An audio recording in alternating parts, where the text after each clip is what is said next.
Hello guys and most welcome to my YouTube channel. So guys, आज का video start करने से पहले अगर आप सब मेरे चैनल पर नए हैं तो प्लीज़ मेरे चैनल को सब्सक्राइब कर लीजिए, जिससे कि आपको ऐसे ही इंटरेस्टिंग वीडियोस आगे मिलती रहें। एपिसोड के स्टार्टिंग में हमें डोंग मैंसन को दिखाया जाता है, जहां पर डोंग फैमिली की सारे मेंबर्स को मार दिया गया था। तभी हमें वहां पर एक लड़की को भागते हुए दिखाया जाता है। ये दरअसल डोंग मैंसन की प्रिंसेस है, जिसने किसी तरह अपने आप को किलर्स से बचा लिया था। किलर्स के जाने के बाद में सिंड्रेला अपने डैड के पास जाती है और वहां पर वो अपने डैड को बचाने की कोशिश करने लगती है।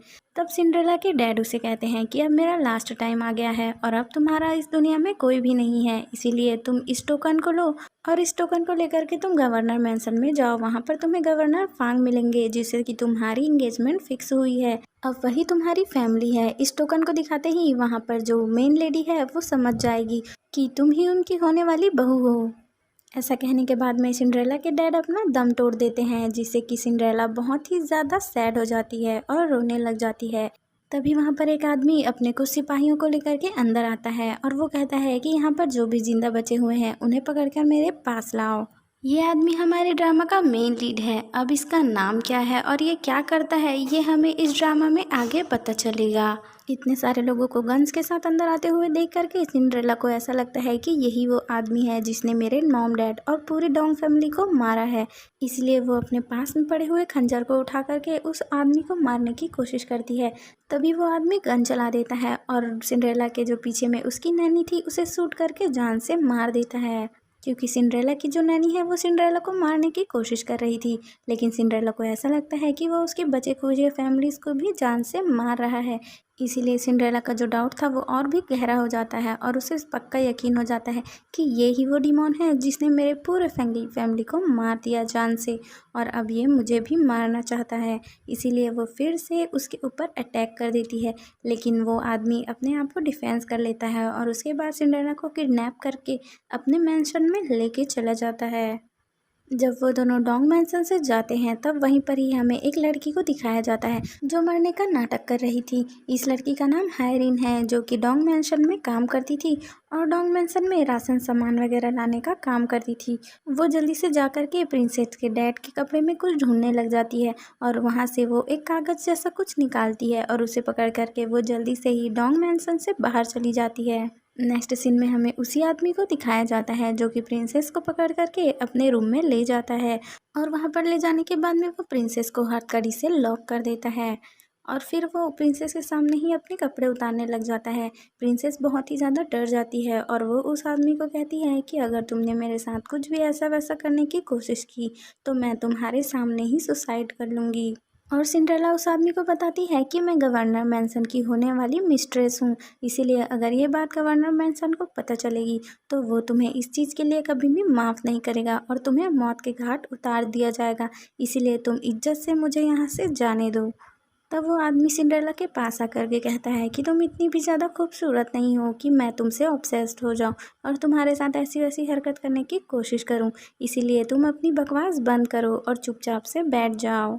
ऐसा कहने के बाद में वो अपने शर्ट से एक चाबी को निकाल करके अपने पास रख लेता है और उसके बाद में वो आदमी नहाने के लिए बाथरूम में चला जाता है।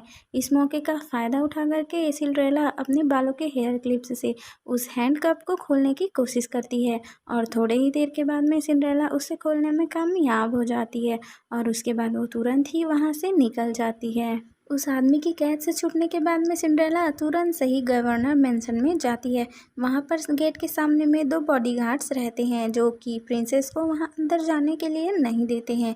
तब सिंड्रेला उन्हें बताती है कि मैं फान मैंसन की होने वाली मिस्ट्रेस हूँ। तब वहाँ के बॉडीगार्ड्स उसका यकीन नहीं करते हैं और वो सिंड्रेला को धक्का दे देते हैं। तभी वहाँ पर हमें यरिन को दिखाया जाता है। यरिन को देख करके सिंड्रेला बहुत ज़्यादा खुश हो जाती है क्योंकि वो उसकी बचपन की दोस्त थी। तब यरिन सिंड्रेला से कहती है कि तुम अब मुझे अपने नाम से क्यों बुला रही हो, यरिन तो तुम हो, मैं तो डोंग मैंसन की प्रिंसेस डोंग तिन्याई हूँ और मैं जल्दी ही फांग मैंसन की मिस्ट्रेस भी बनने वाली हूँ। तब सिंड्रेला को हायरिन के ऊपर बहुत ज़्यादा गुस्सा आ जाता है और वो हायरिन को कहती है कि तुम इतना बड़ा झूठ क्यों बोल रही हो, तुम मुझसे क्या चीज़ का बदला ले रही हो। तब यरीन सिंड्रेला के पास आती है और कहती है कि मैं हमेशा से ही तुम्हारी ज़िंदगी जीना चाहती थी। डोंग मैंशन में मेरी औकात सिर्फ एक नौकरानी की थी और तुम वहाँ प्रिंसेस थी, लेकिन अब फांग मैंशन की प्रिंसेस मैं बनूंगी और तुम सिर्फ मुझे खड़े होकर देखते रह जाओगी। तभी हमें वहाँ पर फांग मैंशन के सबसे बड़े मिस्ट्रेस को दिखाया जाता है, जिसे कि सभी लोग रिस्पेक्ट से लेडीशिप कह रहे होते हैं।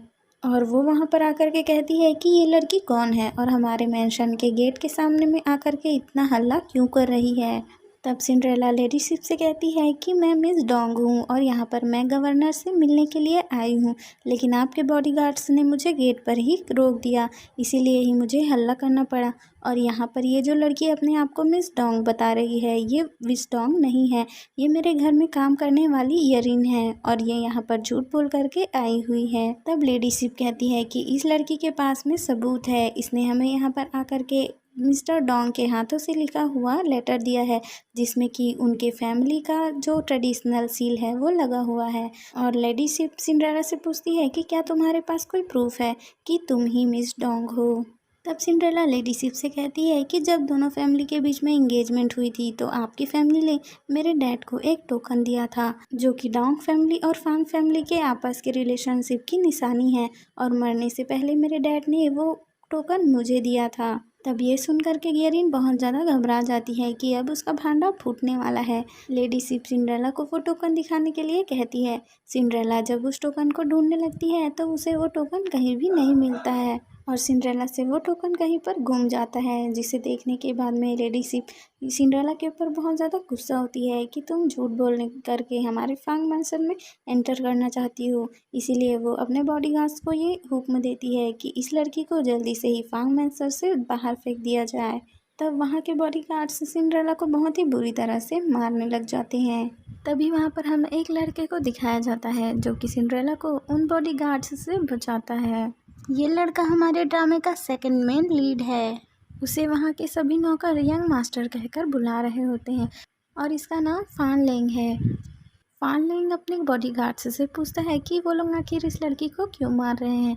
तब उसके बॉडीगार्ड्स बताते हैं कि ये लड़की खुद को इस मैंशन की होने वाली मिस्ट्रेस बता रही है। तब फान लेंग कहता है कि कोई भी लड़की इस तरीके से अपने बारे में झूठ नहीं बोलेगा, हमें इसे अपने घर यहाँ मैंशन में रखना चाहिए और देखना चाहिए कि आखिरकार सच्चाई क्या है। तब यरीन भी लेडी शिप के सामने में दिखावा करने लगती है और वो लेडी शिप से कहती है कि इसे इस मैंशन में रहने दो, और कहती है कि ये डोंग मैंशन में मेरी पर्सनल मैट थी और ये मेरी फ्रेंड भी थी। मुझे नहीं पता था कि ये मेरे साथ ऐसा करेगी, लेकिन अब ये ही इस दुनिया में मेरी एकलौती फैमिली है, इसीलिए यहाँ पर भी इसे मेरी मेट की तरह ही रहने दो।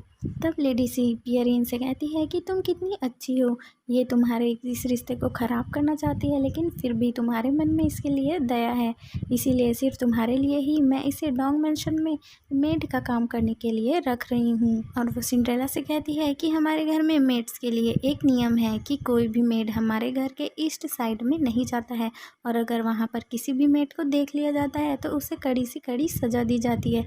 इस बात को तुम अच्छे से अपने दिमाग में बैठा लेना। और फिर सिंड्रेला को डोंग मैंशन में एंट्री मिल जाती है।